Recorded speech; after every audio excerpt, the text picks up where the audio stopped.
In today's video, I'm going to teach you how to make a custom URL of your website on Netlify. Setting a custom URL connects your brand to your site, so instead of a generic Netlify address, visitors see your own domain. Let's walk through it from start to finish in a simple, clear way. First, sign into your Netlify dashboard. On the left sidebar, click Projects. This is where all your deployed sites live. If you have a lot of sites, use the search bar to quickly find the one you want to update. Open the project you want to give a custom URL. Make sure you're picking the correct production site, not a temporary test, so you're mapping the right domain. Inside your project, head to the Settings area and open Domain Management. This is the control center for everything related to your site's addresses. Here, you can connect an existing domain or purchase a new one if you don't have one yet. Click. Add a domain to start. Netlify will show you two paths. If you need a brand new domain, you can buy one directly through Netlify. That route is convenient because Netlify will handle most of the DNS settings automatically for you behind the scenes.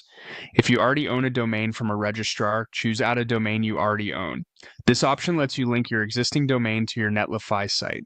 Next, type in the domain you want to use.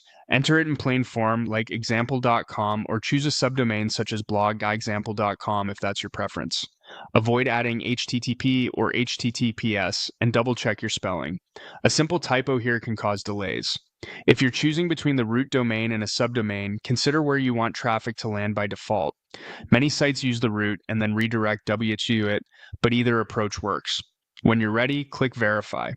Netlify will check that the domain is available and confirm how to connect it. If you bought the domain through Netlify, most configuration is automatic. If you're connecting a domain you already own, Netlify may prompt you with on-screen guidance to complete the connection. That's normal and helps ensure everything points correctly.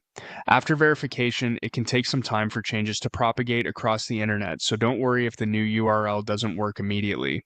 Netlify will also provision a security certificate for HTTPS once the domain is active, so your site loads securely. And that's the process. You went to your project, opened Domain Management, added your domain, entered it carefully, and verified it. Follow any prompts Netlify shows, and soon your site will be live on your custom URL.